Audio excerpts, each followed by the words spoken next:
Welcome to the Slop Temple. We pray this video helps. You start by enabling location and background location permission. That lets maps update continuously. Once done, sign into your Google account and verify device time and network stability, Wi-Fi or 4G/5G. Now open Google Maps, tap your avatar, and select Location Sharing. Choose a contact or create a shareable link and set the duration.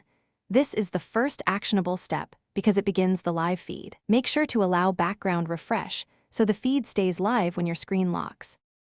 Next, configure the live map details so viewers get reliable updates.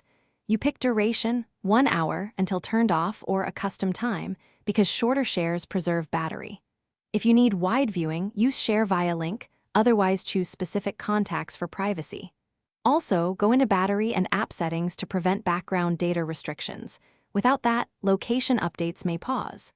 Once configured, confirm the recipient sees movement on their map and verify accuracy by walking a short distance. To finish, stop sharing manually or let the timer expire. Check your location sharing screen to confirm it shows stopped. If the live feed lags, toggle location and background location off and on, then restart Google Maps. This forces a fresh GPS fix. For persistent accuracy issues, calibrate the GPS by moving your device in a figure 8 and enable Wi-Fi scanning for better triangulation.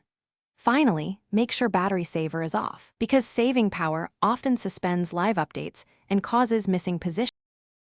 Thanks for watching. Consider subscribing if we helped you.